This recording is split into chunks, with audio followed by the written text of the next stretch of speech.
네, 안녕하십니까. 오늘 첫 번째 발표를 맡게 된 전남대학교 이옥희입니다. 반갑습니다. 제가 오늘 발표하게 된 주제는 서성리 당제에 관한 것입니다. 그래서 사실 저보다 여기 계신 주민들께서 훨씬 더 잘 알고 계실 거라고 생각이 됩니다. 그래서 제가 혹시 빠뜨린 것이 있거나 틀린 것이 있다면 이후에 알려주시면 보완하도록 하겠습니다. 그리고 저희가 오늘 발광대라는 이 주제로 이 학술 모임을 시작을 했는데 왜 당제를 하지? 라고 생각하시지는 않을 것 같습니다. 왜냐하면 다들 생각이 비슷할 거라는 생각이 드는데요. 사실 서성리의 당제는 마을 공동체 의례의 시작점이라고 생각이 됩니다. 그리고 발광대는 그 마을 공동체의 축제의 끝점이라고 생각이 되거든요. 그래서 그 시작점을 알리는 그런 발표를 하게 돼서 의미 있게 생각을 합니다. 그러면 발표를 시작하도록 하겠습니다. 저는 당제가 사실 새벽에 지내고 있잖아요. 그래서 많이들 알고 계시지만 실제로 또 어떻게 되는지, 지금은 어떻게 되고 있는지 또 자세히 보지 못하신 분들도 계실 것 같아서 당제가 어떻게 지내고 있는지, 그리고 또 그것의 의미는 무엇인지를 찾아보도록 하겠습니다. 이거는 생일도의 모습이고요. 앞부분은 좀 간략하게 해야 될 것 같은데, 어쨌든 서성리 생일도 중에서도 이제 서성리 당제인데요. 서성리는 생일도의 가장 큰 그런 마을이기도 하고 여러 행정의 중심지이기도 합니다. 그래서 오늘 우리 학생들이 여기 왔던데 그 학생들이 있는 학교가 있는 곳이기도 하고, 또 면장 최종태 원장님 오셨는데 면사무소가 있는 곳이기도 합니다. 그리고 주민들 32호가 지금 어업에 종사하고 있습니다. 지금 제가 면사무소에 의뢰를 해서 인구수를 한번 가구수하고 인구수를 물어봤더니 이런 자료를 주셨거든요. 그래서 지금 서성리에는 총 166세대 정도가 살고 있다고 하는데, 근데 실제 거주하는 인구들은 90호 정도라고 알고 있습니다. 그리고 초등학교도 있고 중학교도 있는데 초등학교 학생들이 지금 23명, 그리고 병설 유치원 학생들이 6명 정도 된다고 하고요. 중학생이 8명인데 그래도 굉장히 이거는 저는 바람직한 일이다. 지금 대부분의 섬에 있는 학교들이 다들 없어지고 분교마저도 없어지고 그러는 형편인데 그래도 생일도는 정말 살만한 곳이구나 그런 생각이 듭니다. 그리고 앞으로 또 이 생일도 문화를 이 학생들이 이끌어가지 않을까 생각이 돼서 사진을 준비해봤습니다. 다음은 이제 당제로 본격적으로 들어가서 서성리 당제의 시간과 장소라고 적어봤는데요. 시간은 음력 1월 9일입니다. 매년 1월 9일에 이루어지고 있고요. 새벽 4시경에 시작이 되고요. 장소는 서성리에 이제 여기 사진은 제가 당숲인데요. 이곳을 이제 서성리 당이라고도 하고 주변에 있는 마을들에서는 오브락당이라고 표현을 하더라고요. 그래서 지금은 서성리만 이렇게 당제를 모시고 있지만 과거에는 5개 마을이 함께 참여하고 했던 그런 당제라는 것을 이 오브락당이라는 명칭에서도 확인할 수가 있었습니다. 이 당숲의 이 신비로운 이곳에서 당제가 진행이 되는데요. 이제 저기서 한 당숲에서 한 500m 이상 올라가면 산신단이 있었습니다. 거기에 산신제를 지내는 곳이고요. 그다음에 당제를 지내는 당집입니다. 서성리 당제에서는 그러면 누구를 신격으로 모시고 있고 그 신격을 나타내는 신체는 뭘까 궁금한데요. 우선 신격은 굉장히 다양한 이름으로 불리고 있었거든요. 당할머니, 마구할머니, 마구할머니, 마부할머니, 마방할머니로 불리고 있습니다. 그래서 완도에서는 물론 미륵 지역에서는 당제라는 이름보다는 당산제라는 이름을 많이 쓰고 있고, 당산할머니라고 하는데 여기 완도에서는 대부분 당할머니라고 부릅니다. 그런데 이 당할머니를 마부할머니, 마구할머니, 마방할머니 이렇게 부르는 데는 생일도밖에 없는 것으로 확인이 됐습니다.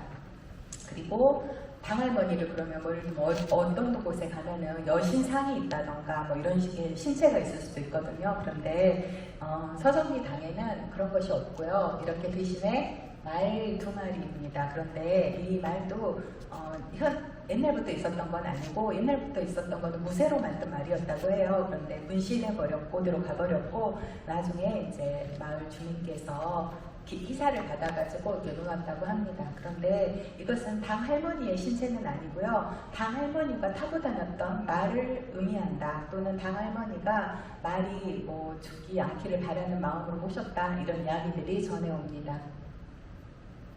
그리고 서성리 당제는 이런 식의 준비를 하게 됩니다. 먼저 섰다 굽는다 회의를 거쳐서 제관을 선정하고 제관이 선정되면 엄격하게 금기를 지킨다고 해요.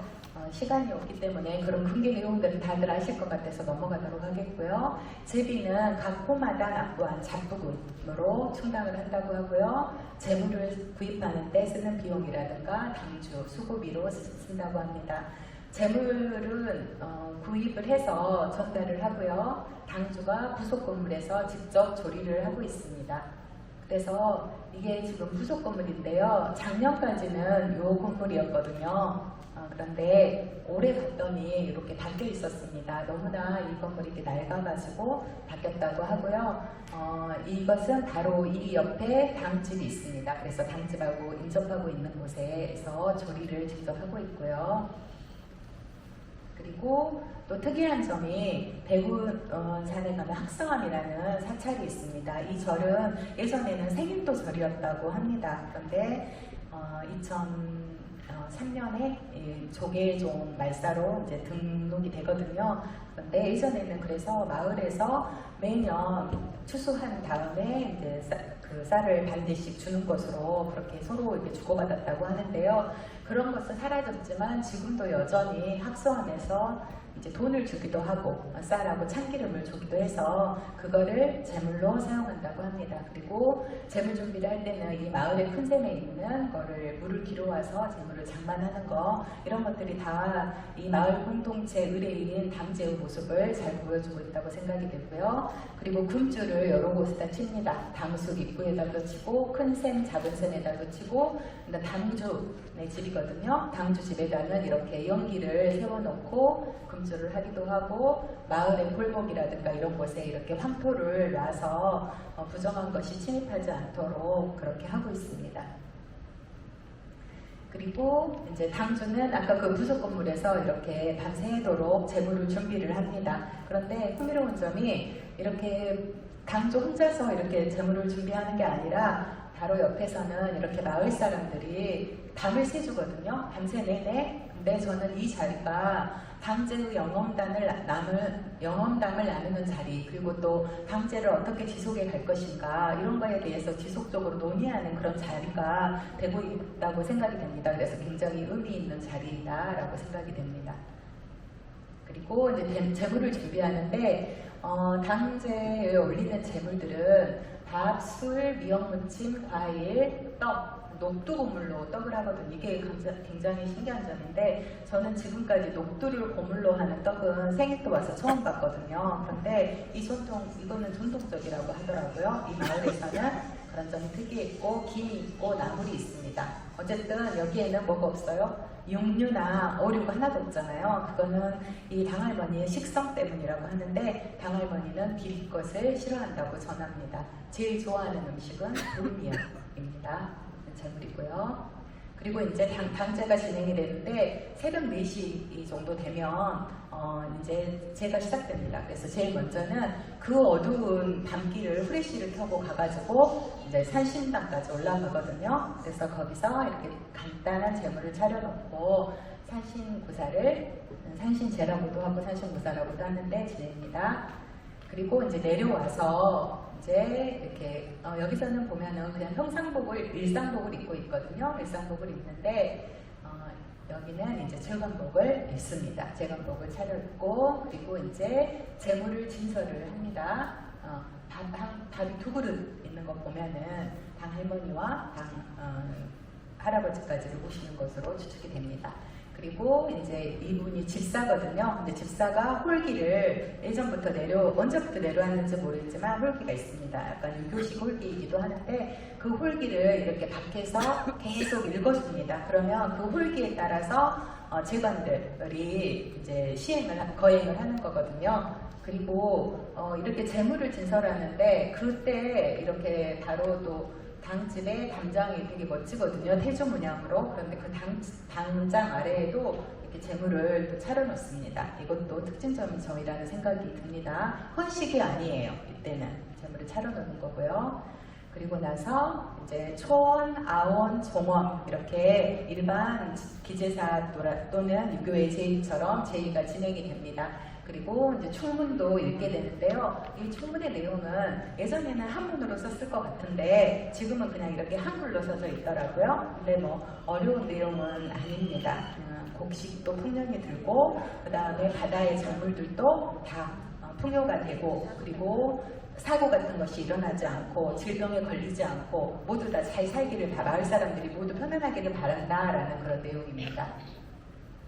그리고 또 재밌는 점이 이제 제의가 끝나갈 때쯤에 밖에서 뭘 태우거든요. 보자기에 싸져 있는. 그런데 이것은 바로 당할머니 옷입니다. 그런데 옷을 태우는 게 좀 신기하잖아요. 할머니한테 줄 수가 없잖아요. 할머니가 안 계시기 때문에. 근데 할머니한테 전달하는 방식은 태워서 전달하는 것입니다. 그러잖아요. 이승과 저승이라든가 아니면 서로 세계가 다를 때 그거를 전달하는 방식 중에 하나가 음식도 태워서 연기로 올린다고 하잖아요. 그런 것처럼 마찬가지로 한복도 태우면 당할머니가 그거를 입을 수 있다고 생각하는 그런 관념들이 한복을 태우는 거를 통해서 알 수 있고요. 이거는 마을 공동체에서 준비한 건 아니고 마을 주민 중에 한 분이 타지에 계시는데 그분이 이렇게 계속 이렇게 희사를 한다고 하시고요. 그리고 또 이렇게 이제 헌식을 하기 위해서 이렇게 아주 잘 차려진 이 상을 이제 갖고 가서 이분이 이제 김석심 당주님이십니다. 몇 년 전부터 계속 준비를 하고 계시는데 혹시 오셨나요? 네. 그리고 이렇게 헌식을 하는 절차가 있게 됩니다. 그리고 제의가 이제 끝나면 이성하고 외칩니다. 저 무슨 뜻인지는 모르겠어요. 근데 제의가 끝났다는 것을 뜻하는 거고요. 그리고 나서 12바탕에다가 헌식을 합니다. 그래서 이제 저도 따라다녀 봤는데 당 바탕 그리고 생명초등학교 앞쪽이에요. 그러니까 바로 앞은 아니지만 생명초등학교 인근이고요. 그 다음에 옛날 마을 샘 자리였다는 곳, 큰 샘, 작은 샘, 그 다음에 사장나무, 그리고 생일송, 선창, 당주집, 옛날 수협자리라고 하더라고요 여기가. 그리고 또 옛날 선창자리라고 합니다. 그래서 이런 곳에 그랬더니 몇 개예요? 하나가 비잖아요. 12바탕인데 사실 지금은 11바탕이 하고 있더라고요. 그런데 이 장소도 사실은 옛날하고 아주 똑같지는 않다고 해요. 조금씩 바뀌었다고 하고 그리고 여기 본 것처럼 옛날에는 선창이었는데 지금은 이렇게 길이 되어 있는 곳도 있고 옛날에 수협이 있었는데 지금은 수협이 아닌 곳도 있고 이런 식으로 변경은 되어 있었습니다. 그리고 어떤 분은 산신제에서 헌식하는 거를 또 그 헌식 중에 하나로 포함하기도 하더라고요. 근데 어쨌든 변동은 있지만 12군데라는 곳은 12바탕이라는 그런 말은 전해져 오고 있었습니다. 그리고 이제 그러고 나면 이제 이 어촌계장님이시고 종원관을 하셨는데 이분이 진을 칩니다. 그러면 이때가 새벽 한 6시 한 10분 20분경 되거든요. 그럼 모든 제의가 이제 끝났다. 이제는 활동하셔도 된다. 마음대로 그런 의미이고요. 그러고 나면 이렇게 당꽃을 치기 시작하고요. 예전에는 당꽃도 12바탕에서 다 쳤다고 합니다. 근데 지금은 그렇게는 안 하고 있고요. 몇 군데에서 쳤습니다. 이거는 조금 이따가 송기태 교수님께서 자세히 얘기해 주실 것 같아서 생략하도록 하겠고요. 그리고 마당발비, 올해는 마당발비도 했거든요. 그래서 그 주인분이 여기서 신나게 춤을 추고 계시는 모습을 볼 수 있고요.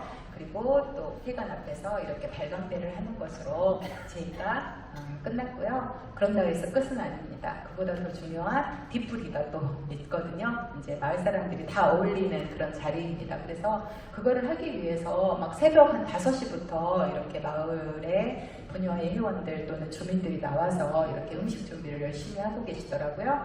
그래서 이렇게 하는 것까지. 예전에는 결산을 따로, 지금도 결산을 하긴 하지만 예전에는 며칠에 결산을 따로 했다고 하고요. 그거를 하루 닦는다라고 했다고 해요. 그런 용어의 의미는 잘 모르겠습니다. 네, 지금은 이렇게 하고 있습니다. 그리고 이제 세 번째는 이 서성리 당제에 대한 주민의식입니다. 사람들은 이 서성리의 이 당제에 대해서 어떤 생각을 주민들은 갖고 있는가라는 건데, 당숙이라든가 당할머니라든가 당제에 대한 영혼감이 굉장히 다수 전하고 있었습니다.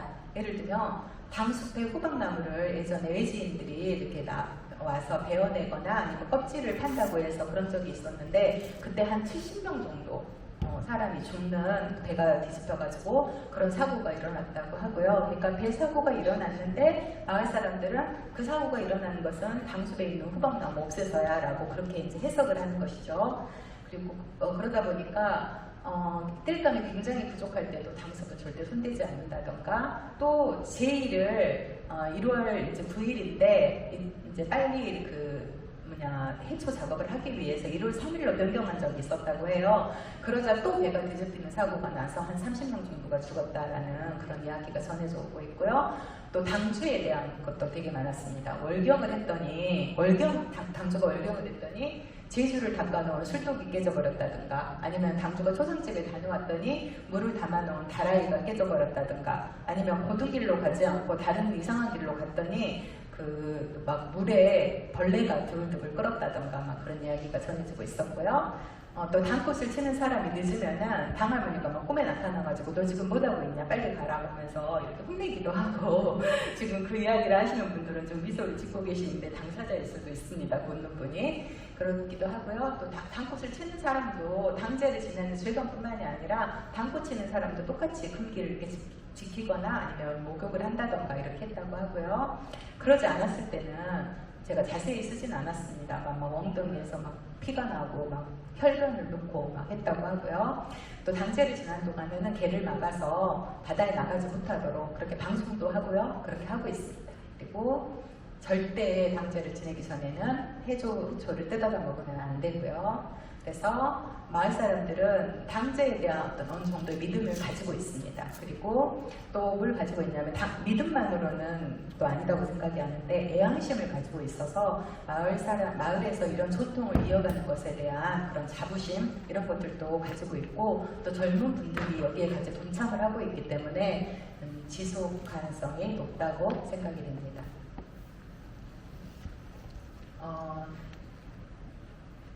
이 서성리 당제의 도서 희응 문화적 특징을 한번 찾아봤는데요. 우선은 첫 번째는 바다와 관련된 여성 거인신으로서의 면모를 지닌 당할머니. 그러니까 당할머니가 있는데 이 당할머니 특성이 뭐냐면 바다의 여성 거인신의 특징을 가지고 있다는 거예요. 그래서 이 서성리의 마구 할머니는요. 200m가량 돌이 쌓여 있는데 그 마구 할머니가 치마에다가 쌓아가다가 흘린 것이다 그래. 이거 마을 사람이 구술한 건데, 그러니까 치마에 쌓고 갔던 돌을 흘린 것이 송이 되니까 그 치마가 얼마나 아프겠어요. 그런 거하고 똑같은 묘사한 이야기가 제주도에 가면 설문대 할망 유명하잖아요. 근데 그 설문대 할망 이야기가 이와 똑같은 것이거든요. 설문대 할망이 치마에서 흘린 흙이 제주도에 가면 오름이 되게 많잖아요. 그 오름들이 됐다고 하는데 그런 이야기더라고. 되게 비슷하고, 그리고 또 서성리의 마구 할머니는 제주도에서 왔다는 그런 이야기가 많이 전해지고 있거든요. 이런 이야기는 제가 자세히 소개하기는 어렵습니다만 완도 남창리의 계양화당의 마구 할머니도 아주 키가 너무 커서 바다를 걸어서 완도까지 온 거라든가, 전북 부안의 계양할미 같은 경우에도 같은 그런 여신입니다. 그래서 그리고 또 이 말과 관련된 성 역사에 대한 제의적 기억이라고 썼는데, 서성리 당직의 무쇠로 만든 말을 모셨다는 이야기, 그리고 당할머니가 말을 관리하던 마구할머니, 마방할머니였다는 이야기는 생일도가 말과 관련된 지역이었음을 말해주는 제의적 기억이다 라고 저는 생각해 보았습니다. 이게 목장지도라는 조선시대에 나온 책인데요. 그 책에 나와 있는 목장지를 표시해 놓은 거거든요. 그리고 이거는 전라남도의 마을 목장들입니다. 그런데 여기에서의 완도는 없잖아요. 완도는 없죠. 그때 사실 여기에서 완도에 해당하는 지역이 있는데 여기 강진에 속해 있는 고이도하고 신지도입니다. 그런데 이곳은 생일도가 아니거든요. 그러니까 그럼 생일도는 아닌데 마을이 있었다는 게 이상한데 라고 생각할 수도 있는데, 저는 세길도는 제주도에서 육지도는 다른 목적지로 이송할 때에 중간 기착지였거나 아니면은 임시 기착지였을 것이다. 그러니까 그런 당할머니, 그런 마구 할머니에 대한 이야기가 전할 것이다 라고 생각해 봤는데, 지도에다 한번 표시를 해봤어요. 여기가 생일도거든요. 그런데 이 생일도 인근에는 여수의 9개소, 그리고 여기가 고흥의 9개소, 죄송합니다. 여수의 23개소, 그리고 남해의 4개소, 그리고 통영의 또 9개소, 이렇게 해서 인근에 굉장히, 이런 말들은 다 제주도에서 가져온 말들이거든요. 그런데 그런 인근에 있습니다. 그래서 바로 가까운 곳이잖아요. 그런데 이렇게 오다가 뭔가 일기가 좋지 않았을 때 이렇게 머무르지 않았을까. 이거는 저의 상상력이긴 합니다만 충분히 가능성이 있는 상상력이다라는 생각이 듭니다. 그리고 마을 공동체의 공간인식인데, 제가 당제를 지내는 곳 산신재단 당집이고요. 1번부터 11번까지 현석 12바탕을 이렇게 한번 지점을 표시를 해봤어요. 요새는 GPS가 사진을 찍으면 되잖아요. 그래서 그 GPS 위치를 지도에다 올려봤습니다. 그랬더니 이런 모습이에요. 공교롭게 서성리를 어때요? 딱 싸고 있거든요. 그래서 이런 것이다 라는 거고요. 그래서 이 12바탕은 대부분 샘과 선창이 다수를 차지하고 있어서 물과 바다가 굉장히 중요한 요소이었고, 또 소성리의 안팎에서 소성리를 감싸며 마을 수호의 의미를 감당하고 있었을 것이다 라고 생각이 됩니다. 그리고 그래서 이 혼석 바탕을 통해서 자신들이 살아가는 삶의 공간에 안정성을 확보하고자 했을 것이다 라고 생각을 했고요. 그 다음에 또 하나는 객귀에 대한 의뢰죠. 그러니까 수사자들인데 바다에서 여러 일들을 하다가 이제 죽은 사람들, 그런 사람들은 나와 다른 사람들이 아니라 내 가족일 수도 있고 나의 손주일 수도 있고 나의 친구였을 수도 있다는 거죠. 그래서 그런 사람들에 대해서도 이렇게 위로를 해주는 것. 그래서 집을 십자 모양으로 이렇게 하고 거기에다가 밥하고 그 위에다가 맛있는 갈치구이를 올려주더라고요. 그래서 물론 당 할머니나 산신제에 올리는 재물보다는 소략하긴 합니다만, 그래도 여기에는 그 마음들이 담겨 있다. 이거라도 보고 위로를 받기를 바라는 그런 마음이라는 생각이 들었고요. 왜 이렇게 십자 모양으로 했을까? 이런 것들도 해석 영역이긴 한데 저는 동서남북을 의미하지 않을까 그런 생각도 해봤습니다. 마지막인데요. 미역재물 그리고 조업금지에 나타난 공동체의 규약인데, 소성리 당대에서 제일 중요한 음식은 미역이거든요. 이 미역은 당할머니가 제일 좋아하는 음식입니다. 그래서 당할머니가 먼저 먹기 전에 절대로 바다에 나가서 미역을 채취해 보면 안 되거든요. 그래서 또 그날 일정이 굉장히 바빠도 개를 막는다고 이렇게 방송을 하면은 아무도 나가서는 안 되고요. 다 끝나고 나서 일부러 어촌계장이 충정한 스님께서 배를 가지고 바다를 돈대요. 일부러 막 큰 소리를 내면서 돈대요. 이제 끝났다. 이제 나가셔도 된다라는 건데, 이런 약속들이 손전족 관습이 지금까지도 지켜져 온다는 거죠. 이런 것들은 구속력을 갖춘 공동체 교역을 통해서 주어진 자원을 효과적으로 이용하고자 하는 선 사람들의 그런 약속이자 또 그런 미래를 서로 같이 공유하고자 하는 그런 마음들이 아닌가 그런 생각을 해봤습니다. 네, 이것까지 저희 발표를 마치도록 하겠습니다.